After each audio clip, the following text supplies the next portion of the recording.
Welcome back to Vishi blogs Kannada. ಎಲ್ಲರೂ ಹೇಗಿದ್ದೀರಾ? I hope ಎಲ್ಲರೂ ಚೆನ್ನಾಗಿದ್ದೀರಾ ಅನ್ಕೊಂತೀನಿ. ಇದು ಬಂದು ಸಂಡೇ ಬ್ಲಾಗ್ ಆಗಿರುತ್ತೆ. ಇವತ್ತು ಸ್ವಲ್ಪ ಬೇಗ ಎದ್ದು ಮನೆಯೆಲ್ಲ ಕ್ಲೀನ್ ಮಾಡಿ ಬಟ್ಟೆ ವಾಶ್ ಮಾಡಬೇಕಿತ್ತು. ಬಟ್ಟೆ ಕೂಡ ವಾಶ್ ಮಾಡಿ ಇವಾಗ ಅಡುಗೆ ಮನೆಗೆ ಬಂದಿದ್ದೀನಿ. ಟೈಮ್ ಬಂದು ಸುಮಾರು 12:30 ಆಗಿದೆ. ನನ್ನ ಹಸ್ಬೆಂಡ್ ಬೆಳಗ್ಗೆನೆ ಕಾಫಿ ಮಾಡ್ಕೊಂಡು ಕುಡಿದು ಶಾಪ್ಗೆ ಹೋಗಿದ್ದಾರೆ. ಇವತ್ತೆಲ್ಲ ಅವರೇ ಇರ್ತಾರಂತೆ. ನಿನ್ಗೇನಾದರೂ ವಿಡಿಯೋ ಮಾಡ್ಕೊಳ್ಳೋಂಗಿದ್ರೆ ಮಾಡ್ಕೊ, ನಾನು ಇರ್ತೀನಿ ಅಂತ ಹೇಳಿದ್ರು. ಇವತ್ತು ಹೆಂಗಿದ್ರು ಸಂಡೇ ಅಲ್ವಾ, ಚಿಕನ್ ಮಾಡೋಣ ಅಂತ ಅನ್ಕೊಂಡಿದ್ದೀನಿ. ಚಿಕನ್ ರೆಸಿಪಿನೂ ಕೂಡ ನಿಮಗೆ ಶೇರ್ ಮಾಡೋಣ ಅಂತ ಹೇಳಿ ವಿಡಿಯೋನ ಸ್ಟಾರ್ಟ್ ಮಾಡ್ತಾ ಇದ್ದೀನಿ. ಇವತ್ತು ನಾನು ಆಂಬೂರ್ ಬಿರಿಯಾನಿ ಮಾಡ್ತಾ ಇದ್ದೀನಿ. ಇದ್ರ ಜೊತೆಗೆ ಚಿಕನ್ ಸುಕ್ಕ ಕೂಡ ಮಾಡ್ತಾ ಇದ್ದೀನಿ. ಹಾಗೆ ನೀವು ಸಾಕಷ್ಟು ಸಲ ನನಗೆ ಕಮೆಂಟ್ ಮೂಲಕ ಕೇಳ್ತಾ ಇದ್ರಿ ಮಾಲ್ ಪೌಡರ್ ರೆಸಿಪಿನ ತೋರಿಸಿ, ಹಾಗೆ ಪ್ರೋಟೀನ್ ಪೌಡರ್ ರೆಸಿಪಿನ ತೋರಿಸಿ ಅಂತ. ಅದನ್ನು ಕೂಡ ನಾನು ಈ ಬ್ಲಾಗಲ್ಲಿ ಮಾಡೋಣ ಅಂದ್ಕೊಂಡಿದ್ದೀನಿ. ಆದರೆ ಮಾಲ್ಟ್ ಪೌಡರ್ ರೆಸಿಪಿನ ನಾನು ಸದ್ಯಕ್ಕೆ ತೋರಿಸ್ಲಿಕ್ಕಾಗಲ್ಲ, ಯಾಕಂದರೆ ತುಂಬಾ ಪೌಡರ್ ಇದೆ. ಆ ಪೌಡರ್ ಎಲ್ಲ ಖಾಲಿ ಆದಮೇಲೆ ನಾನು ಆ ರೆಸಿಪಿನ ಶೇರ್ ಮಾಡ್ತೀನಿ. ಅದ್ರ ಬದಲು ಪ್ರೋಟೀನ್ ಪೌಡರ್ ರೆಸಿಪಿನ ತೋರಿಸೋಣ ಅಂತ ಹೇಳಿ ಅಂದ್ಕೊಂಡಿದ್ದೀನಿ. ಸಂಜೆ ನಾನು ಆ ವಿಡಿಯೋ ಕೂಡ ಮಾಡಿ ಇದೇ ಬ್ಲಾಗಲ್ಲಿ ಅಪ್ಲೋಡ್ ಮಾಡ್ತೀನಿ. ಲಾಸ್ಟ್ ಟೈಮ್ ನಾನು Q&A ಬ್ಲಾಗ್ ಮಾಡಿದಾಗ ಸಾಕಷ್ಟು ಜನ ಕಮೆಂಟ್ ಮೂಲಕ ಕೇಳಿದ್ದೀರಾ, ಇಷ್ಟೊಂದು ವ್ಯೂಸ್ ಬಂದಿದೆ, ಇಷ್ಟೊಂದು ಜನ ಸಬ್ಸ್ಕ್ರೈಬರ್ಸ್ ಇದ್ದಾರೆ, ನಿಮ್ಗಿನ್ನ ಯಾಕೆ ಯೂಟ್ಯೂಬಿಂದ ಪೇಮೆಂಟ್ ಬಂದಿಲ್ಲ, ನೀವು ಸುಳ್ಳು ಹೇಳ್ತಿದ್ದೀರಾ ಅಂತ. ಖಂಡಿತ ನಾನು ಸುಳ್ಳು ಹೇಳ್ತಿಲ್ಲ. ಅದ್ರ ಬಗ್ಗೆ ಕೂಡ ನಾನು ಈ ವಿಡಿಯೋದಲ್ಲೇ ಡೀಟೇಲ್ ಆಗಿ ನಿಮಗೆ ಹೇಳ್ತೀನಿ. ಮೊದಲು ನಾನು ಅಡುಗೆ ಮಾಡೋಕೆ ಶುರು ಮಾಡ್ಕೊಂಡು ಬಿಡ್ತೀನಿ. ಟೈಮ್ ಆಗಿದೆ ಅಲ್ವಾ, ಅಡುಗೆ ಮಾಡ್ತಾನೆ ನಮಗೆ ಯಾಕೆ ಯೂಟ್ಯೂಬಿಂದ ಪೇಮೆಂಟ್ ಬಂದಿಲ್ಲ ಅಂತ ಕೂಡ ಶೇರ್ ಮಾಡ್ಕೊತೀನಿ. ಬನ್ನಿ. ಆಗಲೇ ಹೇಳ್ದಂಗೆ ಆಂಬೂರ್ ಬಿರಿಯಾನಿ ಹಾಗೆ ಚಿಕನ್ ಸುಕ್ಕಾಗೆ ರೆಡಿ ಮಾಡ್ಕೊತಾ ಇದ್ದೀನಿ. ಈ ಬಿರಿಯಾನಿ ತುಂಬಾ ರುಚಿಯಾಗಿರುತ್ತೆ. ಹಸಿರು ಮೆಣಸಿನ್ಕಾಯಿನೆಲ್ಲ ಕೆಲವರು ಗ್ಯಾಸ್ಟ್ರಿಕ್ ಅಂತ ತಿನ್ನಲ್ಲ ನೋಡಿ, ಹಾಗೆ ಸ್ವಲ್ಪ ಮಸಾಲೆ ಐಟಮ್ ಜಾಸ್ತಿ ಇದ್ರೂ ಕೂಡ ಕೆಲವ್ರಿಗೆ ಇಷ್ಟ ಆಗಲ್ಲ. ಅಂಥವ್ರಿಗೆಲ್ಲ ಇದು ಬೆಸ್ಟ್ ಬಿರಿಯಾನಿ ಅಂತಲೇ ಹೇಳ್ಬೋದು. ಇದಕ್ಕೆ ಯಾವುದೇ ಥರ ಮಸಾಲೆ ಪುಡಿ ಅವಶ್ಯಕತೆ ಇಲ್ಲ. ಚಿಕನ್ನ ಮ್ಯಾರಿನೇಟ್ ಮಾಡಿ ಇಡಬೇಕು ಅಂತ ಏನಿಲ್ಲ. ಒಂದು 15-20 ನಿಮಿಷಕ್ಕೆಲ್ಲ ಬಿರಿಯಾನಿ ರೆಡಿಯಾಗಿ ಹೋಗ್ಬಿಡುತ್ತೆ. ಸಡನ್ಲಿ ಯಾರಾದರೂ ಗೆಸ್ಟ್ ಬಂದರೆ ಈ ಬಿರಿಯಾನಿನ ಖಂಡಿತ ಮಾಡಿಕೊಡ್ಬೋದು ಅಂತಲೇ ಹೇಳ್ತೀನಿ. ಯಾಕಂದರೆ ಕ್ವಿಕ್ಕಾಗಿ ಆಗೋಗ್ಬಿಡುತ್ತೆ, ಜಾಸ್ತಿ ಟೈಮ್ ಹಿಡಿಯಲ್ಲ, ಹಾಗೆ ತುಂಬಾ ರುಚಿಯಾಗಿ ಕೂಡ ಬಂದಿರುತ್ತೆ. ಇದಕ್ಕೆ ಮೇನಾಗಿ ಬೇಕಾಗಿರೋದು ಅಂದರೆ ಈ ಒಣಮೆಣ್ಸಿನ್ಕಾಯಿ ಪೇಸ್ಟು. ನಾನೊಂದು 8 ಬ್ಯಾಡಗಿ ಮೆಣಸಿನ್ಕಾಯಿ ಹಾಗೆ 4 ಗುಂಟೂರು ಮೆಣಸಿನ್ಕಾಯಿನ ಬಿಸಿನೀರಲ್ಲಿ ನೆನೆಸಿಡ್ತಾ ಇದ್ದೀನಿ. ಒಂದು 10 ನಿಮಿಷ ನೆನೆಸಿಟ್ರೆ ಸಾಕು, ಮೆಣಸಿನ್ಕಾಯಿ ಎಲ್ಲ ಸಾಫ್ಟಾಗಿ ಹೋಗುತ್ತೆ. ಇವಾಗ ಮಿಕ್ಸರ್ ಜಾರ್ಗೆ ಮೆಣಸಿನ್ಕಾಯಿನ ಹಾಕ್ಕೊಳ್ತಾ ಇದ್ದೀನಿ. ಮೆಣಸಿನ್ಕಾಯಿನ ಬಿಸಿನೀರಲ್ಲಿ ನೆನೆಸಿ ಹಾಕೊಳ್ಳೋದ್ರಿಂದ ಬೇಗನೆ ಪೇಸ್ಟ್ ಆಗುತ್ತೆ, ಜಾಸ್ತಿ ಟೈಮ್ ತಗೊಳ್ಳಲ್ಲ ಅಂತ ಅಷ್ಟೇ. ಇವಾಗ ನೋಡಿ ಒಣಮೆಣ್ಸಿನ್ಕಾಯಿ ಪೇಸ್ಟ್ ಕೂಡ ರೆಡಿ ಆಯಿತು. ಇಷ್ಟು ನುಣ್ಣಗಾದರೆ ಸಾಕು. ಆಂಬೂರ್ ಬಿರಿಯಾನಿಗೆ ನಾರ್ಮಲ್ ರೈಸ್ಗಿಂತ ಜೀರಾ ರೈಸ್ನ ಹಾಕ್ಕೊಂಡು ಮಾಡಿದ್ರೆ ತುಂಬಾ ಚೆನ್ನಾಗಿ ಬರುತ್ತೆ. ನಾನಿವತ್ತು 2 ಗ್ಲಾಸ್ ಅಷ್ಟು ಅಕ್ಕಿ ಹಾಕ್ಕೊಳ್ತಾ ಇದ್ದೀನಿ. ಅರ್ಧ kg ಚಿಕನ್ ಆಗಿರೋದ್ರಿಂದ 2 ಗ್ಲಾಸ್ ಅಕ್ಕಿ ಹಾಕ್ಕೊಂಡ್ರೆ ಸರಿ ಹೋಗುತ್ತೆ. ಹಾಗೆ ಈ ರೈಸ್ನ ಒಂದು 10 ನಿಮಿಷ ನೀರಲ್ಲಿ ನೆನೆಸಿಟ್ಬಿಡ್ತೀನಿ. ಈರುಳ್ಳಿ ಟೊಮೊಟೊ ಎಲ್ಲ ಫ್ರೈ ಮಾಡ್ಕೊಳ್ಳೋ ಅಷ್ಟರಲ್ಲಿ ಈ ಅಕ್ಕಿ ಕೂಡ ನೆಂದಿರುತ್ತೆ. ಇವಾಗ ಒಂದು ಕುಕ್ಕರ್ಗೆ ನಾನು ಒಂದು 2 ಟೇಬಲ್ ಸ್ಪೂನಷ್ಟು ಆಯಿಲ್ ಹಾಕ್ಕೊಳ್ತಾ ಇದ್ದೀನಿ. ಹಾಗೆ ಒಂದು 2 ಟೇಬಲ್ ಸ್ಪೂನಷ್ಟು ತುಪ್ಪ ಕೂಡ ಸೇರಿಸ್ಕೊಳ್ತಾ ಇದ್ದೀನಿ. ಚಿಕನ್ನಲ್ಲೇ ಎಣ್ಣೆ ಬಿಟ್ಕೊಳ್ಳೋದ್ರಿಂದ ಜಾಸ್ತಿ ಎಣ್ಣೆ ಹಾಕೊಳ್ಳೋ ಅವಶ್ಯಕತೆ ಏನಿಲ್ಲ. ಎಣ್ಣೆ ಬಿಸಿ ಆದಮೇಲೆ ಪಲಾವ್ ಎಲೆ, ಚಕ್ಕೆ, ಲವಂಗ, ಜಾಪತ್ರೆ ಎಲ್ಲನೂ ಸೇರಿಸ್ಕೊಳ್ತಾ ಇದ್ದೀನಿ. ಇದ್ರ ಜೊತೆಗೆ ನಾನು 1 ಟೇಬಲ್ ಸ್ಪೂನಷ್ಟು ಸೋಂಪು ಹಾಗೆ 1 ಟೇಬಲ್ ಸ್ಪೂನಷ್ಟು ಶಾಯಿ ಜೀರಾ ಸೇರಿಸ್ಕೊಳ್ತಿದ್ದೀನಿ. ಹಾಗೆ 1-2 ಏಲಕ್ಕಿ, ಸ್ವಲ್ಪ ಕಸೂರಿ ಮೇಥಿನ ಸೇರಿಸ್ಕೊಂಡು ಸ್ವಲ್ಪ ಚೆನ್ನಾಗಿ ಫ್ರೈ ಮಾಡ್ಕೊಳ್ತೀನಿ. ಇದು ಫ್ರೈ ಆದಮೇಲೆ ಒಂದು 3 ಈರುಳ್ಳಿನ ಉದ್ದುದ್ದು ಕಟ್ ಮಾಡಿ ಸೇರಿಸ್ಕೊಳ್ತಾ ಇದ್ದೀನಿ. ಈರುಳ್ಳಿ ಸ್ವಲ್ಪ ಜಾಸ್ತಿ ಹಾಕ್ಕೊಂಡ್ರೆ ಬಿರಿಯಾನಿ ತುಂಬಾ ರುಚಿಯಾಗಿ ಬರುತ್ತೆ. ಇವಾಗ ಇದಕ್ಕೆ 1 ಸ್ಪೂನಷ್ಟು ಶುಂಠಿ ಬೆಳ್ಳುಳ್ಳಿ ಪೇಸ್ಟ್ನು ಕೂಡ ಸೇರಿಸ್ಕೊಳ್ತಾ ಇದ್ದೀನಿ. ರಾತ್ರಿ ಶುಂಠಿ ಬೆಳ್ಳುಳ್ಳಿ ಪೇಸ್ಟ್ನ ಮಾಡಿಟ್ಟಿರೋದ್ರಿಂದ ತುಂಬಾ ಫ್ರೆಶ್ ಆಗಿತ್ತು, ತುಂಬ ಒಳ್ಳೆ ಪರಿಮಳ ಬರ್ತಿತ್ತು ಅಂತ ಹೇಳ್ಬೋದು. ಶುಂಠಿ ಬೆಳ್ಳುಳ್ಳಿದು ಹಸಿ ವಾಸನೆ ಹೋದ್ಮೇಲೆ ಇವಾಗ ಇದಕ್ಕೆ ನಾನು 3 ಟೊಮೊಟೊ ಹಾಕ್ಕೊಳ್ತಾ ಇದ್ದೀನಿ. ಟೊಮೊಟೊ ಸ್ವಲ್ಪ ಚಿಕ್ಕದು, ಹಂಗಾಗಿ ನಾನು 3 ಹಾಕ್ಕೊಳ್ತಾ ಇದ್ದೀನಿ. ದೊಡ್ಡ ಟೊಮೊಟೊ ಹಾಕ್ಕೊಳ್ಳೋಂಗಿದ್ರೆ 2 ಹಾಕ್ಕೊಂಡ್ರೆ ಸಾಕು. ಟೊಮೊಟೊ ಹಾಕಿದ್ಮೇಲೆ 1 ಚಿಟಿಕೆ ಅರಿಶಿನ ಹಾಗೆ ಎಷ್ಟು ಬೇಕಷ್ಟು ಉಪ್ಪನ್ನ ಸೇರಿಸ್ಕೊಂಡು ಟೊಮೊಟೊ ಸಾಫ್ಟ್ ಆಗೋವರೆಗೂ ನಾನು ಸ್ವಲ್ಪ ಲಿಡ್ನ ಕ್ಲೋಸ್ ಮಾಡಿ ಕುಕ್ ಮಾಡ್ಕೊಳ್ತೀನಿ. ಲೋ ಫ್ಲೇಮಲ್ಲಿ ಮಾಡ್ಕೊಳ್ಬೇಕು. ಅಷ್ಟರಲ್ಲಿ ಕೊತ್ತಂಬರಿ ಪುದೀನ ಕೂಡ ಕಟ್ ಮಾಡ್ಕೊಳ್ತಾ ಇದ್ದೀನಿ. ನಾವು ಎಷ್ಟು ಪುದೀನ ತೊಗೋತೀವೋ ಅಷ್ಟು ಕೊತ್ತಂಬರಿ ಕೂಡ ಸೇರಿಸ್ಕೊಳ್ಬೇಕು. ನಾನು 1 ಹಿಡಿಯಷ್ಟು ತೊಗೊಂಡಿದ್ದೀನಿ, ಚೆನ್ನಾಗಿರುತ್ತೆ ಟೇಸ್ಟು ಅಂತ. ಇವಾಗ ಟೊಮೊಟೊ ಕೂಡ ಸಾಫ್ಟ್ ಆಗಿದೆ, ಒಂದು 60% ಬೆಂದಿದೆ ಅಂತ ಹೇಳ್ಬೋದು. ಇವಾಗ ನಾವು ರುಬ್ಬಿಟ್ಕೊಂಡಿದ್ವಲ್ಲ ಮೆಣಸಿನ್ಕಾಯಿ ಪೇಸ್ಟ್ನ ಇದಕ್ಕೆ ಸೇರಿಸ್ಕೊಳ್ತಾ ಇದ್ದೀನಿ. ಈ ಪೇಸ್ಟ್ನ ಸೇರಿಸ್ಕೊಂಡ್ಮೇಲೆ ಒಂದು 2 ನಿಮಿಷ ನಾವು ಲೋ ಫ್ಲೇಮಲ್ಲಿ ಹುರ್ಕೊಂಡ್ರೆ ಆಯಿತು, ಅದ್ರದ್ದು ಕೂಡ ಹಸಿ ವಾಸನೆ ಎಲ್ಲ ಹೋಗುತ್ತೆ. ಇವಾಗ ನೋಡಿ ರೆಡಿಯಾಗಿದೆ. ನಾನಿವಾಗ ಒಂದು ಅರ್ಧ kg ಚಿಕನ್ನ ಇದಕ್ಕೆ ಸೇರಿಸ್ಕೊಳ್ತಾ ಇದ್ದೀನಿ. ಚಿಕನ್ ಸೇರಿಸ್ಕೊಂಡಾದ್ಮೇಲೆ ಚೆನ್ನಾಗಿ ಮಿಕ್ಸ್ ಮಾಡಿಕೊಂಡು ಒಂದು 5ರಿಂದ 6 ನಿಮಿಷ ಮೀಡಿಯಮ್ ಫ್ಲೇಮಲ್ಲೇ ಚೆನ್ನಾಗಿ ಕುಕ್ ಮಾಡ್ಕೊಳ್ಬೇಕು. ಇವಾಗ ಇದಕ್ಕೆ ನಾನು ಒಂದು 3 ಸ್ಪೂನ್ ಆಗುವಷ್ಟು ಮೊಸರು ಕೂಡ ಸೇರಿಸ್ಕೊಳ್ತಾ ಇದ್ದೀನಿ. ಮೊಸರನ್ನ ನಾವು ಫ್ರೆಶ್ ಆಗಿರೋದೇ ಸೇರಿಸ್ಕೊಳ್ಬೇಕು, ಯಾಕಂದರೆ ಟೊಮೊಟೊ ಕೂಡ ಹಾಕಿರ್ತೀವಿ. ಹುಳಿ ಮೊಸರು ಹಾಕ್ಬಿಟ್ರೆ ಬಿರಿಯಾನಿ ಸ್ವಲ್ಪ ಹುಳಿ ಆಗೋಗ್ಬಿಡುತ್ತೆ. ಲಿಡ್ ಕ್ಲೋಸ್ ಮಾಡಿ ಒಂದು 2 ನಿಮಿಷ ಮತ್ತೆ ಚೆನ್ನಾಗಿ ಕುಕ್ ಮಾಡ್ಕೊಳ್ತೀನಿ. ಅದು ಎಣ್ಣೆ ಎಲ್ಲ ಬಿಟ್ಕೊಳ್ಬೇಕು. ಎಣ್ಣೆ ಬಿಟ್ಕೊಂಡ್ಮೇಲೆ ನಾನು ಕೊತ್ತಂಬರಿ ಹಾಗೆ ಪುದೀನ ಕೂಡ ಸೇರಿಸ್ಕೊಳ್ತಾ ಇದ್ದೀನಿ.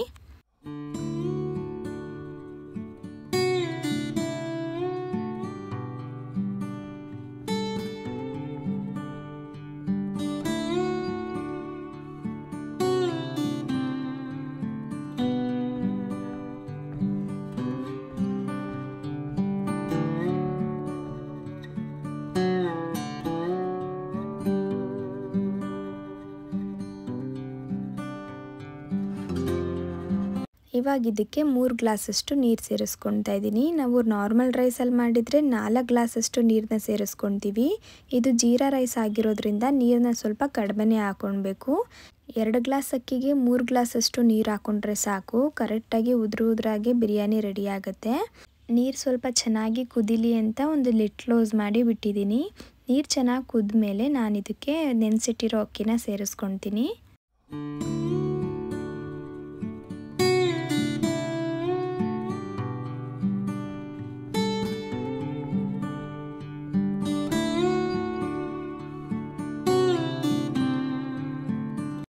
ನೀರು ಕೂಡ ಚೆನ್ನಾಗಿ ಕುದೀತಾ ಇದೆ. ಈ ಟೈಮಲ್ಲಿ ನಾನು ನೆನೆಸಿಟ್ಟಿರೋ ಅಕ್ಕಿನ ಸೇರಿಸ್ಕೊಳ್ತಾ ಇದ್ದೀನಿ.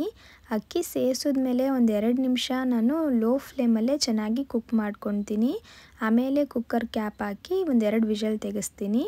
ಕುಕ್ಕರ್ ಕ್ಯಾಪ್ ಹಾಕಿದ್ಮೇಲೂ ಕೂಡ ನಾವು ಮೀಡಿಯಮ್ ಫ್ಲೇಮಲ್ಲಿ ಇಟ್ಕೊಂಡೇ ಬಿರಿಯಾನಿ ಮಾಡ್ಕೊಳ್ಬೇಕು. ಈ ಥರ ಮಾಡ್ಕೊಳ್ಳೋದ್ರಿಂದ ಬಿರಿಯಾನಿ ತಳ ಹಿಡಿಯಲ್ಲ. ಪಲಾವ್ ಮಾಡಿದಾಗಲೂ ಕೂಡ ನಾನು ಇದೇ ಮೆಥಡ್ನ ಫಾಲೋ ಮಾಡ್ತೀನಿ. ಇವಾಗ ಬಿರಿಯಾನಿ ಕೆಲಸ ಕೂಡ ಮುಗೀತು. ಇದ್ರ ಪಾಡ್ಗಿದು ಬೇಯ್ಕೊಳುತ್ತೆ. ಅಷ್ಟರಲ್ಲಿ ನಾನು ಚಿಕನ್ ಸುಕ್ಕ ಮಾಡ್ಕೊಂಡ್ಬಿಡೋಣ ಅಂತ ಅದಕ್ಕೂ ಕೂಡ ರೆಡಿ ಮಾಡ್ಕೊಳ್ತಾ ಇದ್ದೀನಿ. ನೀವು ಕೇಳ್ಬೋದು ಬಿರಿಯಾನಿಗೆ ಚಿಕನ್ ಸುಕ್ಕ ಏನು ಚೆನ್ನಾಗಿರುತ್ತೆ ಅಂತ. ನನಗೆ ತುಂಬ ದಿನದಿಂದ ಕಮೆಂಟ್ ಮೂಲಕ ಕೇಳ್ತಿದ್ದಿದ್ದು ರೆಸಿಪಿ ಅಂದರೆ ಈ ಚಿಕನ್ ಸುಕ್ಕ ಅಂತಲೇ ಹೇಳ್ಬೋದು. ಹಂಗಾಗಿ ನಾನಿವತ್ತು ಮಾಡ್ಕೊಳ್ತಾ ಇದ್ದೀನಿ. ಹೆಂಗಿದ್ರು ಸಂಜೆ ದೋಸೆ ಮಾಡ್ತೀನಿ. ದೋಸೆಗೆ ಚಿಕನ್ ಸುಕ್ಕ ಬೆಸ್ಟ್ ಕಾಂಬಿನೇಷನ್ ಅಂತ ಹೇಳ್ಬೋದು. ಸಂಜೆಗೂ ಆಗುತ್ತೆ, ಹಾಗೆ ಇವಾಗಲೂ ಕೂಡ ಸ್ವಲ್ಪ ತಿನ್ಕೊಳ್ಬೋದು ಅಂತ ಹೇಳಿ ಮಾಡ್ಕೊಳ್ತಾ ಇದ್ದೀನಿ. ಇವಾಗ ಒಂದು ಪ್ಯಾನ್ಗೆ ಅರ್ಧ ಸ್ಪೂನಷ್ಟು ಆಯಿಲ್ ಹಾಕಿ ಒಂದು 8ರಿಂದ 9 ಬ್ಯಾಡಗಿ ಮೆಣಸಿನ್ಕಾಯಿ ಹಾಗೆ ಒಂದು 4 ಗುಂಟೂರು ಮೆಣಸಿನ್ಕಾಯಿನ ಸೇರಿಸ್ಕೊಂಡು ಫ್ರೈ ಮಾಡ್ಕೊಳ್ತಾ ಇದ್ದೀನಿ. ಈ ಪ್ಯಾನಲ್ಲೇ ಆಯಿಲ್ ಇರೋದ್ರಿಂದ ನಾನು ಎಣ್ಣೆ ಏನು ಸೇರ್ಸೋಕ್ಕೆ ಹೋಗಿಲ್ಲ.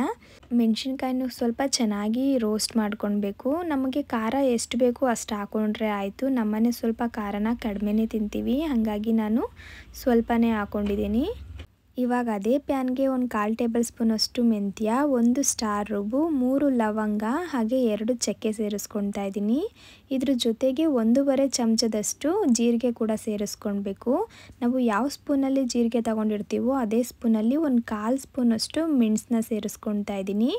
ಹಾಗೆ 2 ಸ್ಪೂನಷ್ಟು ಧನಿಯಾ ಬೀಜ ಕೂಡ ಸೇರಿಸ್ಕೊಳ್ತಾ ಇದ್ದೀನಿ. 1 ಟೇಬಲ್ ಸ್ಪೂನಷ್ಟು ಶಾಯಿ ಜೀರಾ, 1 ಟೇಬಲ್ ಸ್ಪೂನಷ್ಟು ಸೋಂಪು ಹಾಗೆ 2 ಏಲಕ್ಕಿ ಕೂಡ ಸೇರಿಸ್ಕೊಂಡಿದ್ದೀನಿ. ಇಷ್ಟನ್ನು ಹಾಕ್ಕೊಂಡು ಸ್ವಲ್ಪ ಚೆನ್ನಾಗಿ ಡ್ರೈ ರೋಸ್ಟ್ ಮಾಡ್ಕೊಳ್ಬೇಕು. ಒಂದು 3ರಿಂದ 4 ನಿಮಿಷ ಲೋ ಫ್ಲೇಮಲ್ಲಿ ಚೆನ್ನಾಗಿ ಹುರ್ಕೊಂಡ್ರೆ ಆಯಿತು. ಅದೆಲ್ಲ ಕಲರ್ ಚೇಂಜ್ ಆಗುತ್ತೆ, ಹಾಗೆ ಒಂದು ಒಳ್ಳೆ ಪರಿಮಳ ಕೂಡ ಬರ್ತಿರುತ್ತೆ. ನಮಗೆ ಗೊತ್ತಾಗುತ್ತೆ ಅದು ರೋಸ್ಟ್ ಆಗಿದೆ ಅಂತ ಹೇಳಿ. ಇದೆರಡನ್ನೂ ಸೇರಿಸಿ ನಾನು ಪೌಡರ್ ಮಾಡ್ಕೊಳ್ಳೋದ್ರಿಂದ ತಣ್ಣಗಾಗಲಿ ಅಂತ ಎತ್ತಿಟ್ಬಿಟ್ಟಿದ್ದೀನಿ. ಅದು ತಣ್ಣಗಾಗೋವಷ್ಟರಲ್ಲಿ ನಾನು ಅದೇ ಪ್ಯಾನ್ಗೆ ಒಂದು 2 ಸ್ಪೂನ್ ಆಗುವಷ್ಟು ಕೊಬ್ಬರಿ ಎಣ್ಣೆ ಸೇರಿಸ್ತಾ ಇದ್ದೀನಿ.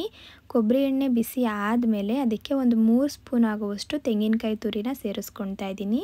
ತೆಂಗಿನಕಾಯಿ ತುರಿ ಸ್ವಲ್ಪ ಜಾಸ್ತಿನೂ ಹಾಕೊಳ್ಬೋದು. ನಾನು ಒಂದು 3ರಿಂದ 4 ಸ್ಪೂನ್ ಹಾಕ್ಕೊಂಡಿದ್ದೀನಿ ಅಷ್ಟೇ. ಇದ್ರ ಜೊತೆಗೆ 1 ಗೆಡ್ಡೆ ಬೆಳ್ಳುಳ್ಳಿ ಸೇರಿಸ್ಕೊಂಡಿದ್ದೀನಿ. ಸಿಪ್ಪೆಯನ್ನು ತೆಗೆದಿಲ್ಲ, ಹಂಗೆ ಹಾಕ್ಕೊಳ್ತಾ ಇದ್ದೀನಿ. ಹಾಗೆ 1 ಸಣ್ಣ ಈರುಳ್ಳಿನ ಕಟ್ ಮಾಡಿ ಕೂಡ ಸೇರಿಸ್ಕೊಳ್ತಾ ಇದ್ದೀನಿ. 1 ಟೀ ಸ್ಪೂನಷ್ಟು ಗಸಗಸೆ ಹಾಗೆ ಅರಿಶಿನದ ಪುಡಿ ಸೇರಿಸ್ಕೊಂಡು ತೆಂಗಿನಕಾಯಿ ತುರಿನ ಸ್ವಲ್ಪ ಹುರ್ಕೊಳ್ತೀನಿ. ತೆಂಗಿನಕಾಯಿನ ಯಾಕೆ ಈ ಥರ ಹುರ್ಕೊಂಡು ಸೇರಿಸ್ಕೊಳ್ಬೇಕು ಅಂದರೆ ಚಿಕನ್ ಸುಕ್ಕ ಎಲ್ಲ ರೆಡಿ ಆದಮೇಲೆ ಕೊನೆಯಲ್ಲಿ ತೆಂಗಿನಕಾಯಿ ತುರಿನ ಸೇರಿಸ್ಕೊಳ್ಳೋದು. ಹಾಗಾಗಿ ಬೆಳಗ್ಗೆಗೆ ನಾವು ಸುಕ್ಕ ಇಟ್ಟರೂ ಕೂಡ ಅದು ಹಾಳಾಗಬಾರ್ದು ಅಂತ ಹೇಳಿ ತೆಂಗಿನಕಾಯಿ ತುರಿನ ಸ್ವಲ್ಪ ಡ್ರೈ ರೋಸ್ಟ್ ಮಾಡಿ ಹಾಕ್ಕೊಳ್ತೀವಿ. ಈ ಥರ ಮಾಡ್ಕೊಳ್ಳೋದ್ರಿಂದ ಬೇಗ ಹಾಳಾಗಲ್ಲ ಚಿಕನ್ ಸುಕ್ಕ. ಇವಾಗ ಮೆಣಸಿನ್ಕಾಯಿ ಹಾಗೆ ಮಸಾಲೆನ ತಣ್ಣಗಾಗಕ್ಕೆ ಬಿಟ್ಟಿದ್ವಲ್ಲ ಅದನ್ನು ಕೂಡ ಗ್ರೈಂಡ್ ಮಾಡ್ಕೊತಾ ಇದ್ದೀನಿ. ಮೊದಲು ಮೆಣಸಿನ್ಕಾಯಿನ ಪೌಡರ್ ಮಾಡಿಕೊಂಡು ಆಮೇಲೆ ಧನಿಯಾ ಬೀಜ ಸೇರಿಸ್ಕೊಂಡು ಪೌಡರ್ ಮಾಡ್ಕೊತೀನಿ, ಬೇಗ ನುಣ್ಣಗಾಗಲಿ ಅಂತ ಹೇಳಿ. ಇಷ್ಟು ಆದರೆ ಸಾಕು. ನಾವು ನಾರ್ಮಲಾಗಿ ಎಲ್ಲ ಪೌಡರ್ನು ಮಾಡ್ಕೊತೀವಿ ನೋಡಿ, ಅದೇ ಥರ ಮಾಡ್ಕೊತಾ ಇದ್ದೀನಿ.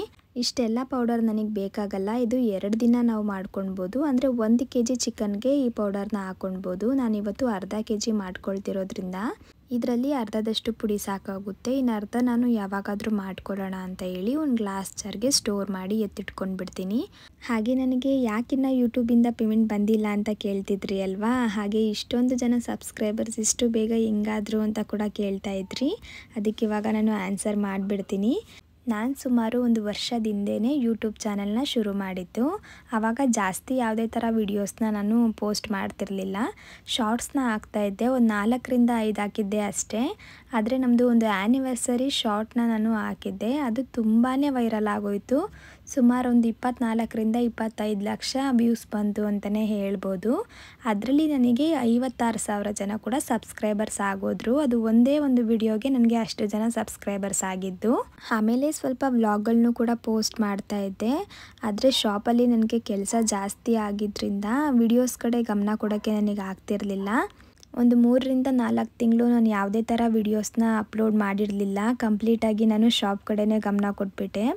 ಇತ್ತೀಚೆಗೆ ನಾನು ನನ್ನ ಹಸ್ಬೆಂಡ್ ಸುಮ್ಮನೆ ಕೂತ್ಕೊಂಡು ಮಾತಾಡ್ತಿರ್ಬೇಕಾದ್ರೆ ಅವರು ತಮಾಷೆಯಾಗಿ ಹೇಳ್ತಾಯಿದ್ರು, ಡೈಲಿ ಇಷ್ಟೊಂದು ವೆರೈಟಿ ಅಡುಗೆ ಮಾಡ್ತೀಯಲ್ಲ, ಸುಮ್ಮನೆ ಯೂಟ್ಯೂಬ್ ವ್ಲಾಗ್ ಆದರೂ ಮಾಡು, ಹೊಸ್ದಾಗಿ ಯಾರಾದರೂ ಅಡುಗೆ ಕಲಿತಿದ್ರೆ ಅವ್ರಿಗೂ ಕೂಡ ಹೆಲ್ಪ್ ಆಗುತ್ತೆ ಅಂತ ಹೇಳ್ತಿದ್ರು. ನಾನು ಅದನ್ನು ಅಷ್ಟೊಂದು ತಲೆಗೆ ಹಾಕ್ಕೊಂಡಿರಲಿಲ್ಲ, ಯಾಕಂದರೆ ನನಗೆ ಲಾಂಗ್ ವಿಡಿಯೋನ ಎಡಿಟ್ ಮಾಡಿ ಹಾಕೋವಷ್ಟು ಟೈಮ್ ಸಿಗ್ತಿರಲಿಲ್ಲ. ಆವಾಗ ನನಗೆ ಮಿನಿ ವ್ಲಾಗ್ನ ಮಾಡೋಣ ಅಂತ ಐಡಿಯಾ ಬಂತು. ಇದಾದರೆ 1 ನಿಮಿಷ ಮಾಡೋದು, ಬೇಗ ಎಡಿಟ್ ಮಾಡ್ಕೊಂಡು ಬಿಡ್ಬೋದು, ಅಷ್ಟೊಂದು ಕಷ್ಟ ಆಗಲ್ಲ ಅಂತ ಹೇಳಿ ನಾನು ಮಿನಿ ವ್ಲಾಗ್ನ ಮಾಡಲಿಕ್ಕೆ ಶುರು ಮಾಡಿದೆ. ಇನ್ಸ್ಟಾಗ್ರಾಮಲ್ಲಿ ಡೈಲಿ ಪೋಸ್ಟ್ ಮಾಡ್ತಾಯಿದ್ದೆ, ಅದು ತುಂಬ ಚೆನ್ನಾಗೇ ವ್ಯೂಸ್ ಬಂತು. ಹಾಗೆ ಫಾಲೋವರ್ಸ್ ಕೂಡ ಜಾಸ್ತಿ ಆದ್ರಿ. ಹಾಗಾಗಿ ತುಂಬ ಜನ ನನಗೆ ರಿಕ್ವೆಸ್ಟ್ ಮಾಡ್ತಾಯಿದ್ರು, ನೀವು ಯೂಟ್ಯೂಬಲ್ಲಿ ಲಾಂಗ್ ವಿಡಿಯೋ ಮಾಡಿ ನಾವು ನೋಡ್ತೀವಿ ಅಂತ. ಸರಿ ಅಂದ್ಬಿಟ್ಟು ನಾನು ಲಾಂಗ್ ವಿಡಿಯೋ ಕೂಡ ಮಾಡಲಿಕ್ಕೆ ಶುರು ಮಾಡಿಕೊಂಡೆ. ನಾನೇನು ಜಾಸ್ತಿ ಮಾಡಿಲ್ಲ, ಒಂದು 10ರಿಂದ 12 ಲಾಂಗ್ ವಿಡಿಯೋ ಮಾಡಿರ್ಬೋದು. ಇದನ್ನೆಲ್ಲ ನಾನು ಇತ್ತೀಚೆಗೆ ಅಂದರೆ 1.5 ತಿಂಗಳಿಂದ ನಾನು ಲಾಂಗ್ ವಿಡಿಯೋನ ಪೋಸ್ಟ್ ಮಾಡ್ಕೊಂಡು ಬಂದಿರೋದು. ಎಲ್ಲ ವಿಡಿಯೋ ಕೂಡ ತುಂಬ ಚೆನ್ನಾಗೇ ವ್ಯೂಸ್ ಬಂದಿದೆ. ಆದರೆ ಇದೆಲ್ಲ 1.5 ತಿಂಗಳಿಂದ ವ್ಯೂಸ್ ಬಂದಿರೋದು ಅಷ್ಟೇ. ಹಾಗಾಗಿ ನಮಗಿನ್ನ ಮೊದಲನೇ ಪೇಮೆಂಟ್ ಬಂದಿಲ್ಲ.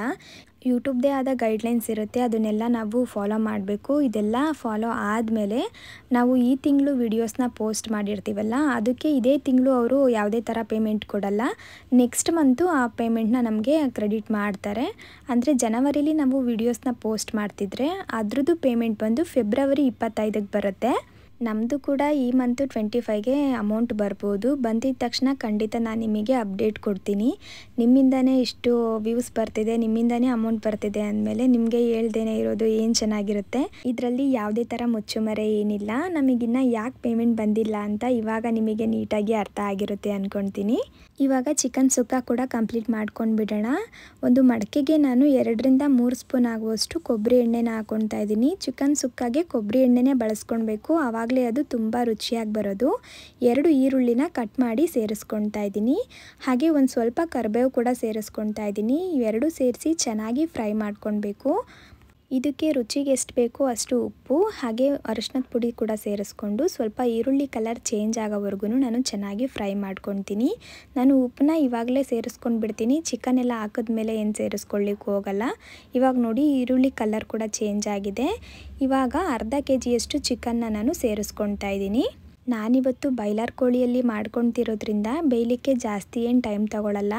ಗಟ್ಟಿ ಕೋಳಿಲಿ ಅಥವಾ ನಾಟಿ ಕೋಳಿಲಿ ಮಾಡಿಕೊಂಡ್ರೆ ಸ್ವಲ್ಪ ಟೈಮ್ ಜಾಸ್ತಿ ಹಿಡಿಯುತ್ತೆ. ಇವಾಗ ಚೆನ್ನಾಗಿ ಮಿಕ್ಸ್ ಮಾಡ್ಕೊಂಡು ಲಿಡ್ ಕ್ಲೋಸ್ ಮಾಡಿ ಒಂದು 2 ನಿಮಿಷ ನೀಟಾಗಿ ಬೇಯಲಿ ಅಂತ ಬಿಟ್ಬಿಡ್ತೀನಿ. ಇದಕ್ಕೆ ಯಾವುದೇ ಥರ ನೀರು ಹಾಕೋ ಅವಶ್ಯಕತೆ ಇಲ್ಲ, ಚಿಕನ್ನಲ್ಲೇ ನೀರು ಬಿಟ್ಕೊಳ್ಳುತ್ತೆ ನೋಡಿ, ಅದರಲ್ಲೇ ಚೆನ್ನಾಗಿ ಬೇಯ್ಕೊಳ್ಳುತ್ತೆ. ಇವಾಗ ಇದಕ್ಕೆ ನಾನು ಆಗಲೇ ಪೌಡರ್ ಮಾಡಿ ಇಟ್ಕೊಂಡಿದ್ವಲ್ಲ ಅದನ್ನು ಸೇರಿಸ್ಕೊಳ್ತಾ ಇದ್ದೀನಿ. ಒಂದು 3 ಸ್ಪೂನ್ ಆಗುವಷ್ಟು ಪೌಡರ್ನ ಹಾಕ್ಕೊಳ್ತಾ ಇದ್ದೀನಿ. ನೀವು ರುಚಿ ನೋಡಿಕೊಂಡು ಹಾಕ್ಕೊಳ್ಬೋದು, ಸ್ವಲ್ಪ ಖಾರ ಜಾಸ್ತಿ ಬೇಕಾ ಕಡಿಮೆ ಬೇಕಾ ಅಂತ. ಸ್ವಲ್ಪ ಹೆಚ್ಚು ಕಡಿಮೆ ಪುಡಿ ಹಾಕಿದ್ರೂ ಕೂಡ ಏನೂ ಆಗಲ್ಲ, ತುಂಬಾ ರುಚಿಯಾಗೇ ಬರುತ್ತೆ. ಇವಾಗ ಇದನ್ನೆಲ್ಲ ಚೆನ್ನಾಗಿ ಮಿಕ್ಸ್ ಮಾಡಿಕೊಂಡು ಕುದಿಲಿಕ್ಕೆ ಬಿಡ್ತೀನಿ. ಅಷ್ಟರಲ್ಲಿ ನಾನು 1 ನಿಂಬೆಹಣ್ಣಿನ ಗಾತ್ರದಷ್ಟು ಹುಣಸೆ ಹಣ್ಣನ್ನ ಬಿಸಿನೀರಲ್ಲಿ ನೆನೆಸ್ಕೊಂಡು ಇದಕ್ಕೆ ಸೇರಿಸ್ಕೊಳ್ತಾ ಇದ್ದೀನಿ. ಇದಕ್ಕೆ ಮೇನ್ ಅಂದರೆ ಈ ಹುಣಸೆ ಹಣ್ಣಿನ ರಸ, ಇದನ್ನು ಹಾಕೊಂಡ್ರೇ ಚಿಕನ್ ಸುಕ್ಕ ತುಂಬಾ ರುಚಿಯಾಗಿ ಬರೋದು. ಹುಣಸೆಹಣ್ಣು ಸೇರಿಸಿ ಲಿಡ್ ಕ್ಲೋಸ್ ಮಾಡಿ ಒಂದು 2 ನಿಮಿಷ ಕುದಿಯೋಕೆ ಬಿಟ್ಬಿಟ್ಟಿದೆ. ಇವಾಗ ನೋಡಿ ಎಣ್ಣೆ ಎಲ್ಲ ಚೆನ್ನಾಗಿ ಬಿಟ್ಕೊಂಡಿದೆ. ಕಂಪ್ಲೀಟಾಗಿ ಚಿಕನ್ನು ಕುಕ್ ಆಗಿದೆ, ಒಂದು 90% ಕುಕ್ ಆಗಿದೆ ಅಂತ ಹೇಳ್ಬೋದು. ಇವಾಗ ನಾವು ಆವಾಗಲೇ ತೆಂಗಿನಕಾಯಿ ತುರಿನ ಡ್ರೈ ರೋಸ್ಟ್ ಮಾಡಿ ಇಟ್ಕೊಂಡಿದ್ವಲ್ಲ, ಅದನ್ನು ಸ್ವಲ್ಪ ಮಿಕ್ಸಿಯಲ್ಲಿ ಪೌಡರ್ ಮಾಡಿಕೊಂಡು ಇದಕ್ಕೆ ಸೇರಿಸ್ಕೊಳ್ತಾ ಇದ್ದೀನಿ. ಸೇರಿಸ್ಕೊಂಡು ಚೆನ್ನಾಗಿ ಮಿಕ್ಸ್ ಮಾಡ್ಕೊಳ್ಬೇಕು. ತುಂಬಾ ರುಚಿಯಾಗಿ ಬಂದಿರುತ್ತೆ. ಎಷ್ಟು ಚೆನ್ನಾಗಿರುತ್ತೆ ಅಂದರೆ ನಾವು ದೋಸೆಗಾಗಿರ್ಬೋದು, ರೊಟ್ಟಿಗಾಗಿರ್ಬೋದು ಅಥವಾ ವೈಟ್ ರೈಸ್ಗಾಗಿರ್ಬೋದು ಆರಾಮಾಗಿ ನಾವು ಇದನ್ನು ಸೈಡ್ ಡಿಶ್ ಥರ ತಿನ್ಕೊಳ್ಬೋದು. ಅಷ್ಟು ರುಚಿಯಾಗಿ ಬಂದಿರುತ್ತೆ. ಮಸಾಲ ಕೂಡ ಇವಾಗ ಚಿಕನ್ಗೆ ಚೆನ್ನಾಗಿ ಇಟ್ಕೊಂಡಿದೆ ನೋಡಿ. ಕೊನೆಯಲ್ಲಿ ಸ್ವಲ್ಪ ಕೊತ್ತಂಬರಿ ಸೊಪ್ಪು ಹಾಕಿದ್ರೆ ಚಿಕನ್ ಸುಕ್ಕ ರೆಡಿಯಾಗಿ ಹೋಗ್ಬಿಡುತ್ತೆ. ಇಷ್ಟೆಲ್ಲ ರೆಡಿ ಮಾಡ್ಕೊಳ್ಳೋ ಅಷ್ಟರಲ್ಲಿ ಸುಮಾರು ಒಂದು 2 ಗಂಟೆ ಆಗೋಗ್ಬಿಟ್ಟಿತ್ತು. ನನಗೂ ತುಂಬಾ ಹಶ್ವಾಗ್ತಾಯಿತ್ತು. ಎಷ್ಟು ಹಶ್ವಾಗ್ತಾಯಿತ್ತು ಅಂದರೆ ನನಗೆ ತಲೆ ಎಲ್ಲ ಸುತ್ತಾ ಇತ್ತು. ಬೆಳಗ್ಗೆಯಿಂದ ಏನೂ ತಿಂದಿರಲಿಲ್ಲ. ಇವತ್ತು ಕಾಫಿ ಕೂಡ ಕುಡಿದಿರಲಿಲ್ಲ ನಾನು. ಬಿರಿಯಾನಿ ಕೂಡ ಕಂಪ್ಲೀಟಾಗಿ ತಣ್ಣಗಾಗಿದೆ. ಇವಾಗ ನೋಡಿ ನಾನು ರೈಸ್ನ ನೀಟಾಗಿ ಮಿಕ್ಸ್ ಮಾಡ್ಕೊತಾ ಇದ್ದೀನಿ. ರೈಸು ಮುದ್ದೆ ಥರ ಆಗಿಲ್ಲ, ತುಂಬಾ ಉದುರಾಗಿ ಆಗಿದೆ. ನೀರನ್ನ ಸ್ವಲ್ಪ ನಾವು ಕಡಿಮೆ ಹಾಕ್ಕೊಳ್ಬೇಕು ಅಷ್ಟೇ. ನೀರನ್ನ ಕಡಿಮೆ ಹಾಕ್ಕೊಂಡ್ರೆ ರೈಸ್ ತುಂಬ ಚೆನ್ನಾಗಿ ಉದುರಾಗೆ ಆಗುತ್ತೆ. ನನ್ನ ಹಸ್ಬೆಂಡ್ ಕೂಡ ಊಟಕ್ಕೆ ಬಂದರು. ಅವ್ರಿಗೂ ತುಂಬಾ ಹಶ್ವಾಗಿ ಹೋಗ್ಬಿಟ್ಟಿತ್ತು. ಅವ್ರಿಗೂ ಕೂಡ ಹಾಕ್ಕೊಟ್ಟು ನಾನು ಕೂಡ ತಿಂತಿದ್ದೀನಿ. ಈ ಪ್ಲೇಟ್ ಬಂದು ನನ್ನ ಹಸ್ಬೆಂಡ್ಗೆ. ಮತ್ತೆ ಕಮೆಂಟ್ ಮಾಡಬೇಡಿ ನೀವು ಇಷ್ಟೊಂದು ತಿಂತೀರಾ ಅಂತ. ಊಟ ಎಲ್ಲ ಮುಗಿಸ್ಕೊಂಡು ನನ್ನ ಹಸ್ಬೆಂಡ್ ಕೂಡ ಸ್ವಲ್ಪ ಹೊತ್ತು ರೆಸ್ಟ್ ಮಾಡಿ ಶಾಪ್ಗೆ ಹೊರಟ್ರು. ಹಾಗೆ ನಾನು ಕೂಡ ಶಾಪಿಂಗ್ ಹೋಗಬೇಕಿತ್ತು. ಅಂದರೆ ಸಂಜೆ ನಾನು ಮಾಲ್ಟ್ ಪೌಡ್ರ್ ಮಾಡ್ತೀನಿ ಅಂತ ಹೇಳಿದ್ನಲ್ಲ, ಅದಕ್ಕೆ ಸ್ವಲ್ಪ ಗ್ರಾಸರೀಸ್ ಬೇಕಿತ್ತು. ಅದನ್ನೆಲ್ಲ ತೊಗೊಂಡು ಬರೋಣ ಅಂತ ಹೇಳಿ ನಮ್ಮ ಏರಿಯಾದಲ್ಲೇ ಇರೋ ಒಂದು ಸೂಪರ್ ಮಾರ್ಕೆಟ್ಗೆ ಹೋಗ್ತಾ ಇದ್ದೀವಿ. ಹಾಗೆ ಊರಿಂದ ಬರಬೇಕಾದ್ರೆ ಬಸ್ಸಲ್ಲಿ ನಂದು ಕೈದು ಕಡ್ಗ ಕೂಡ ಮಿಸ್ ಆಗೋಯಿತು. ತುಂಬ ರಶ್ ಇತ್ತು. ಯಾವಾಗ ಬಿತ್ತು ಕೆಳಗಡೆ ಅಂತಲೇ ನಾನು ನೋಡ್ಕೊಳ್ಳಿಲ್ಲ. ಅದನ್ನು ಕೂಡ ತೊಗೊಂಡು ಬರೋಣ ಅಂತ ಹೇಳಿ ಹೋಗ್ತಾ ಇದ್ದೀವಿ. ಅಂದರೆ ಸ್ವಲ್ಪ ದೊಡ್ಡ ಇದು ಗ್ಯಾಪ್ ಸ್ವಲ್ಪ ಕಡಿಮೆ ಇರಬೇಕು. ಅದು ಬೇಡ.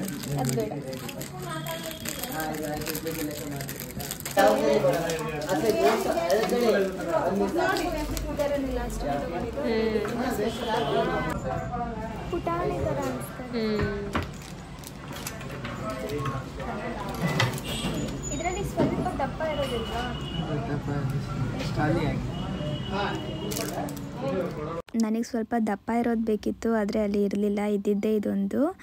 ಸರಿ, ನನ್ನ ಹಸ್ಬೆಂಡ್ಗೆ ಒಂದು ಪಿಕ್ ಕಳಿಸ್ಬಿಟ್ಟು ಆಮೇಲೆ ತಗೊಳ್ಳೋಣ ಅಂತ ಹೇಳಿ ಅವ್ರಿಗೆ ಫೋಟೋ ಕಳಿಸ್ತಾ ಇದ್ದೀನಿ. ನಾನು ಏನು ತೊಗೊಂಡ್ರು ಅವ್ರಿಗೊಂದ್ಸಲ ಫೋಟೋ ಕಳಿಸ್ಬಿಡ್ತೀನಿ, ಇದು ಚೆನ್ನಾಗಿದೆಯಾ ತಗೊಳ್ಳ ಅಂತ ಹೇಳಿ.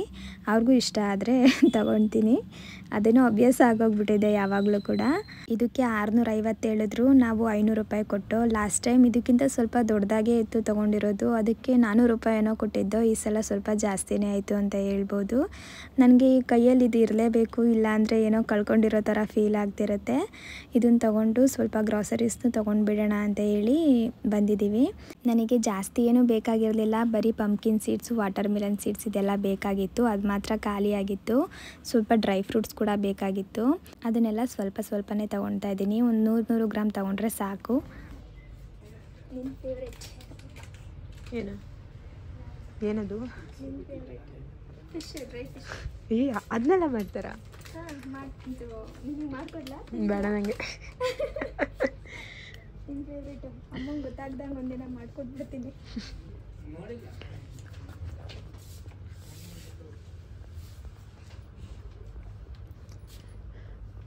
ಇಲ್ಲೇನು ತಗೋಬೇಕು?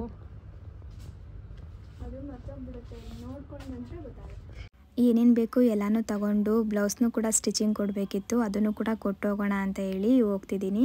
ನಮ್ಮ ಶಾಪ್ಗೆ ಯಾವಾಗಲೂ ಬರ್ತಿರ್ತಾರೆ ಇವರು. ಅವ್ರ ಹತ್ರನೇ ನಾನು ಎಲ್ಲ ಬ್ಲೌಸಸ್ನೂ ಕೂಡ ಸ್ಟಿಚ್ ಮಾಡಿಸೋದು. ಅವ್ರ ಮನೆಗೆ ಇವಾಗ ಹೋಗ್ತಿದ್ದೀವಿ. ಅಲ್ಲಿ ಅವರು ಸ್ವಲ್ಪ ಲವ್ ಬರ್ಡ್ ಕೂಡ ಸಾಕೊಂಡಿದ್ರು, ತುಂಬಾ ಕ್ಯೂಟಾಗಿದ್ದು. ಆ ಕ್ಲಿಪ್ಪಿಂಗ್ನೂ ಕೂಡ ಹಾಕ್ತೀನಿ ನೋಡಿ. ಇದ್ರ ಜೋಡಿ ಇಲ್ಲ ಅಲ್ವಾ?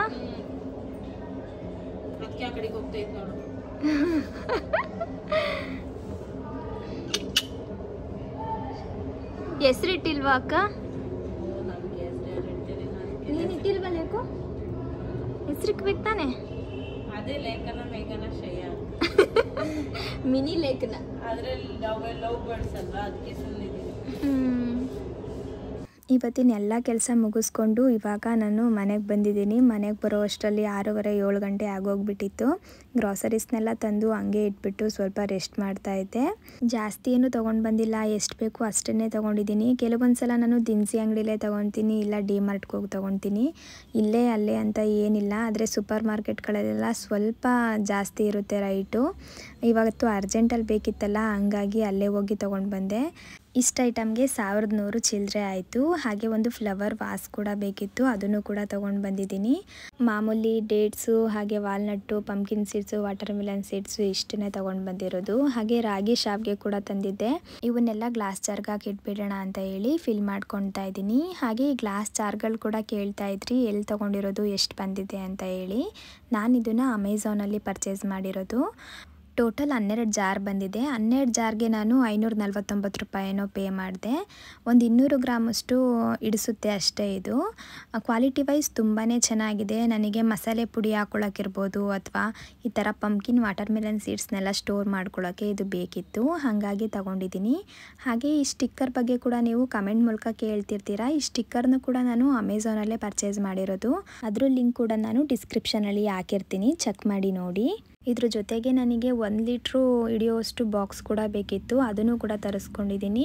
ಇದು ಬಂದು ಪೋಷ್ ಅನ್ನೋ ಕಂಪ್ನಿಯಿಂದ ತರಿಸ್ಕೊಂಡಿರೋದು. ಕ್ವಾಲಿಟಿ ವೈಸ್ ತುಂಬ ಚೆನ್ನಾಗಿದೆ. ಹಾಗೆ ಏರ್ ಟೈಟ್ ಕಂಟೈನರ್ ಅಂತಲೇ ಹೇಳ್ಬೋದು. ನನಗೆ ಈ ಥರ ರವೆನೆಲ್ಲ ಸ್ಟೋರ್ ಮಾಡೋಕ್ಕಿರ್ಬೋದು ಅಥವಾ ಮಕಾನನ ಸ್ಟೋರ್ ಮಾಡೋಕ್ಕೆ ಮೇನ್ ಬೇಕಾಗಿದ್ದು, ಹಾಗಾಗಿ ತರಿಸ್ಕೊಂಡಿದ್ದೀನಿ. ನನಗೆ ಇದ್ರ ಕ್ಯಾಪ್ ಕೂಡ ತುಂಬಾ ಇಷ್ಟ ಆಯಿತು, ಏನೋ ಒಂಥರ ಯೂನಿಕ್ ಆಗಿದೆ. ಇದ್ರ ಲಿಂಕ್ ಕೂಡ ನಾನು ಡಿಸ್ಕ್ರಿಪ್ಷನಲ್ಲಿ ಕೊಟ್ಟಿರ್ತೀನಿ, ಇಂಟ್ರೆಸ್ಟ್ ಇದ್ದರೆ ಒಂದ್ಸಲ ಚೆಕ್ ಮಾಡಿ ನೋಡಿ.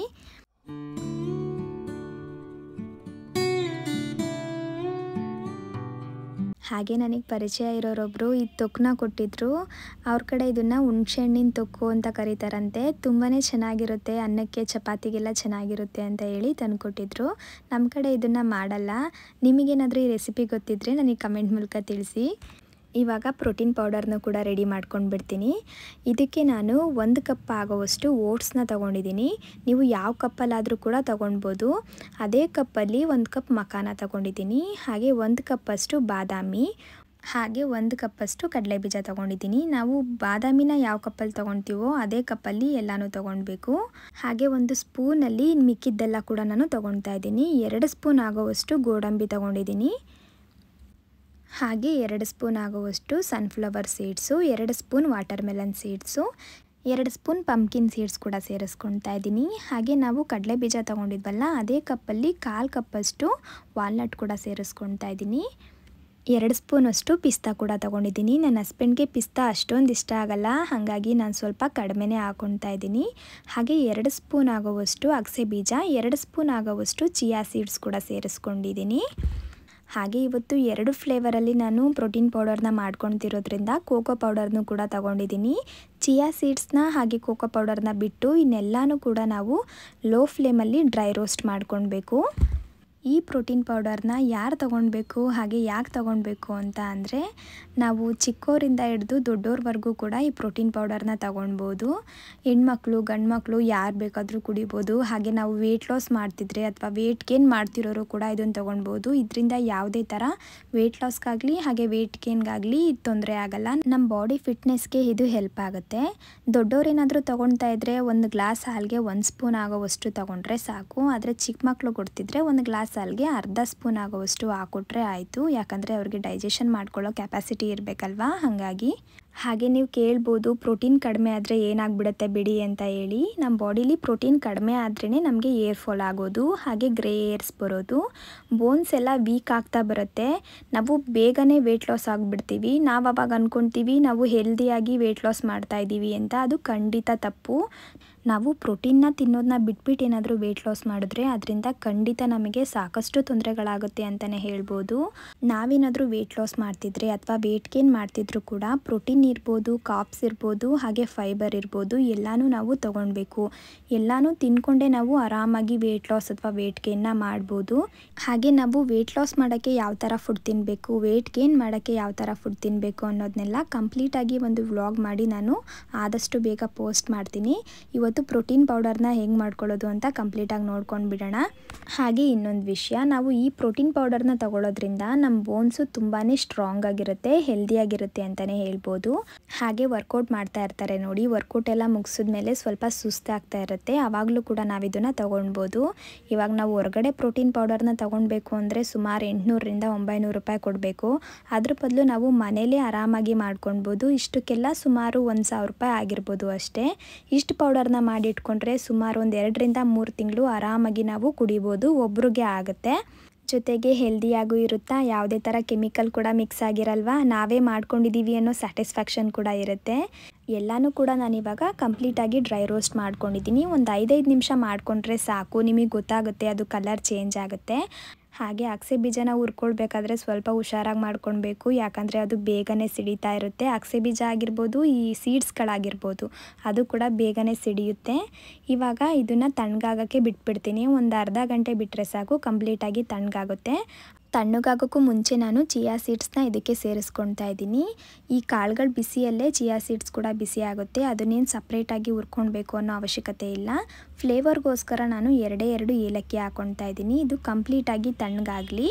ಇವಾಗಿದು ಕಂಪ್ಲೀಟಾಗಿ ಕೂಲ್ ಆಗಿದೆ. ನಾನು ಇದರಲ್ಲಿ ಅರ್ಧದಷ್ಟು ಮಾತ್ರ ಜಾರ್ಗೆ ಹಾಕ್ಕೊಳ್ತಾ ಇದ್ದೀನಿ, ಯಾಕಂದರೆ 2 ಫ್ಲೇವರಲ್ಲಿ ಮಾಡ್ಕೊಳ್ತಾ ಇರೋದ್ರಿಂದ ಅರ್ಧ ಮಾತ್ರ ಹಾಕ್ಕೊಳ್ತಾ ಇದ್ದೀನಿ. ಇವಾಗ ಅದನ್ನೆಲ್ಲ ಸ್ವಲ್ಪ ಗ್ರೈಂಡ್ ಮಾಡಿಕೊಂಡು ಅದಕ್ಕೆ 2 ಸ್ಪೂನ್ ಆಗುವಷ್ಟು ಕೋಕೋ ಪೌಡರ್ನ ಸೇರಿಸ್ಕೊಳ್ತಾ ಇದ್ದೀನಿ. ಕೋಕೋ ಪೌಡರ್ ಸೇರಿಸ್ಕೊಂಡಾದ್ಮೇಲೂ ಕೂಡ ನಾನು ಇನ್ನೊಂದು ಸಲ ಗ್ರೈಂಡ್ ಮಾಡ್ಕೊತೀನಿ. ಆ ಪೌಡರ್ ಕಂಪ್ಲೀಟಾಗಿ ಸಣ್ಣಗಾಗಬೇಕು, ತರಿಯಾಗಿದ್ರೂ ಪರವಾಗಿಲ್ಲ, ನಮ್ಮ ರುಚಿ ಅಷ್ಟೇ, ನಮಗೆ ಯಾವ ಥರ ಬೇಕೋ ಆ ಥರ ಮಾಡ್ಕೊಳ್ಬೋದು. ಇವಾಗ ನೋಡಿ ರೆಡಿಯಾಗಿದೆ. ಮಕ್ಕಳಿಗೆಲ್ಲ ಕೋಕೋ ಪೌಡರ್ ಹಾಕಿ ಮಾಡಿಕೊಟ್ರೆ ತುಂಬಾ ಇಷ್ಟ ಆಗುತ್ತೆ. ಇವಾಗ ನಾನು ಏಲಕ್ಕಿ ಹಾಕ್ಕೊಂಡಿದ್ನಲ್ಲ, ಅದನ್ನು ಸೇರಿಸ್ಕೊಂಡು ಗ್ರೈಂಡ್ ಮಾಡ್ಕೊಳ್ತಾ ಇದ್ದೀನಿ. ಯಾಕೆ 2 ಥರ ಮಾಡ್ಕೊಳ್ತಾ ಇದ್ದೀನಿ ಅಂದರೆ, ಡೈಲಿ ಒಂದೇ ಫ್ಲೇವರ್ನ ಕುಡಿಲಿಕ್ಕೆ ನಮಗೂ ಬೇಜಾರಾಗುತ್ತೆ. ಒಂದು ಸ್ವಲ್ಪ ಡಿಫ್ರೆಂಟಾಗಿದ್ದರೆ ಇಂಟ್ರೆಸ್ಟ್ ಕೊಟ್ಟು ಏನೇ ಆದರೂ ಸರಿ ಕುಡಿತೀವಿ ಅಥವಾ ತಿಂತೀವಿ. ಇವಾಗ ಇದು ಕೂಡ ರೆಡಿಯಾಗಿದ್ದೆ. 2 ಕೂಡ ಒಂದು ಬೌಲ್ಗೆ ಹಾಕಿ ಕಂಪ್ಲೀಟಾಗಿ ತಣ್ಣಗಾಗ್ಲಿಕ್ಕೆ ಬಿಟ್ಬಿಡ್ತೀನಿ. ತಣ್ಣಗಾದ್ಮೇಲೆ ನಾವು ಗ್ಲಾಸ್ ಜಾರ್ಗೆ ಅಥವಾ ಸ್ಟೀಲ್ ಬಾಕ್ಸ್ಗಳಿಗೆ ಹಾಕಿ ಇಟ್ಕೊಳ್ಬೋದು. ಸುಮಾರು 1 ತಿಂಗಳು 1.5 ತಿಂಗಳು ಇದನ್ನು ನಾವು ಸ್ಟೋರ್ ಮಾಡ್ಕೊಳ್ಬೋದು. ಖಂಡಿತ ಸ್ವಲ್ಪ ಕೂಡ ಹಾಳಾಗಲ್ಲ. ಆದರೆ ಕೋಕೋ ಪೌಡರ್ ಹಾಕಿರೋದನ್ನ ಸ್ವಲ್ಪ ಬೇಗನೆ ಖಾಲಿ ಮಾಡ್ಕೊಳ್ಬೇಕು. ಇವಾಗ ಪ್ರೋಟೀನ್ ಪೌಡರ್ ಕೂಡ ರೆಡಿಯಾಗಿದೆ. ಇಷ್ಟೇ ಇದ್ರ ಕೆಲಸ, ಆರಾಮಾಗಿ ಮಾಡ್ಕೊಂಡು ಬಿಡ್ಬೋದು, ನಾವು ಟೈಮ್ ಕೊಡಬೇಕು ಅಷ್ಟೇ. ಪ್ರೋಟೀನ್ ಪೌಡರ್ನು ಕೂಡ ರೆಡಿ ಮಾಡ್ಕೊಂಡಿದ್ದಾಯಿತು. ಇವಾಗ ನಾನು ರಾಗಿ ಹಾಗೆ ಹೆಸರು ಕಾಳನ್ನೆಲ್ಲ ನೆನೆಸ್ತಾ ಇದ್ದೀನಿ ಮೊಳಕೆ ಕಟ್ಟಲಿಕ್ಕೆ ಅಂತ. ರಾಗಿನ 4ರಿಂದ 5 ಸ್ಪೂನ್ ತಗೊಂಡಿದ್ದೀನಿ. ಇದ್ರ ಜೊತೆಗೆ ನಾನು 2 ಸ್ಪೂನ್ ಆಗುವಷ್ಟು ಹೆಸರು ಕಾಳನ್ನ ಸೇರಿಸ್ಕೊಂಡಿದ್ದೀನಿ. ಹಾಗೆ 2 ಸ್ಪೂನ್ ಆಗುವಷ್ಟು ಕಾಬೂಲ್ ಕಡಲೆನ ಸೇರಿಸ್ಕೊಂಡಿದ್ದೀನಿ. ಇದ್ರ ಬದಲು ನಾವು ಬರೀ ಕಡಲೆ ಕೂಡ ಸೇರಿಸ್ಕೊಳ್ಬೋದು. ಹಾಗೆ 1 ಸ್ಪೂನ್ ಆಗುವಷ್ಟು ಮೆಂತ್ಯನೂ ಸೇರಿಸ್ಕೊಳ್ತಾ ಇದ್ದೀನಿ. ಮೆಂತ್ಯನ ನಾವು ಮೊಳಕೆ ಕಟ್ಕೊಳ್ಳೋದ್ರಿಂದ ಅದು ಅಷ್ಟೊಂದು ಕಹಿ ಅನಿಸಲ್ಲ, ಆರಾಮಾಗಿ ಮಾಡ್ಕೊಳ್ಬೋದು. ಇದನ್ನು ನೆನೆಸಿ ನಾನು ಮೊಳಕೆ ಕಟ್ಕೊಂಡು ಬಿಡ್ತೀನಿ. ನಾವು ದೋಸೆ ಮಾಡುವಾಗೆಲ್ಲ ಇದನ್ನೇ ಬಳಸ್ಕೊಂಡು ದೋಸೆ ಮಾಡ್ಕೊಳ್ಬೋದು, ತುಂಬಾ ಚೆನ್ನಾಗಿರುತ್ತೆ. ನಾನು ಶಾರ್ಟ್ಸ್ ವಿಡಿಯೋ ಮಾಡ್ತೀನಲ್ವ, ಆವಾಗ ಈ ದೋಸೆ ರೆಸಿಪೀಸ್ನು ಕೂಡ ನಾನು ಶೇರ್ ಮಾಡ್ತೀನಿ. ನನ್ನ ಹಸ್ಬೆಂಡ್ ಬರೋ ಅಷ್ಟರಲ್ಲಿ ಎಲ್ಲ ಕೆಲಸನೂ ಮುಗಿಸ್ಕೊಂಡಿದ್ದಾಯಿತು. ಇವಾಗ ಅವ್ರಿಗೆ ದೋಸೆ ಹಾಕೊಡ್ತಾ ಇದ್ದೀನಿ. ಬೆಳಗ್ಗೆ ಮಾಡಿದ್ದು ಚಿಕನ್ ಸುಕ್ಕ ಆಯ್ತಲ್ಲ, ಅದಕ್ಕೆ 1-2 ದೋಸೆ ಹಾಕೊಟ್ರೆ ಆಗೋಗುತ್ತೆ ಅಂತ ಹೇಳಿ. ದೋಸೆಗೆ ಚಿಕನ್ ಸುಕ್ಕ ತುಂಬಾ ಚೆನ್ನಾಗಿರುತ್ತೆ, ಒಂದ್ಸಲ ನೀವು ಟ್ರೈ ಮಾಡಿ. ಇವತ್ತು ಸ್ವಲ್ಪ ಲಾಂಗ್ ವಿಡಿಯೋನೇ ಮಾಡಿದ್ದೀನಿ. ಐ ಹೋಪ್ ಇವತ್ತಿನ ವಿಡಿಯೋ ನಿಮಗೆ ಇಷ್ಟ ಆಗಿರ್ಬೋದು. ಇಷ್ಟ ಆದರೆ ಪ್ಲೀಸ್ ಒಂದು ಲೈಕ್ ಮಾಡಿ. ಹಾಗೆ ನನ್ನ ಚಾನಲ್ನ ಯಾರಾದರೂ ಸಬ್ಸ್ಕ್ರೈಬ್ ಮಾಡದೆ ನೋಡ್ತಿದ್ರೆ ಸಬ್ಸ್ಕ್ರೈಬ್ ಮಾಡ್ಕೊಂಡು ನೋಡಿ.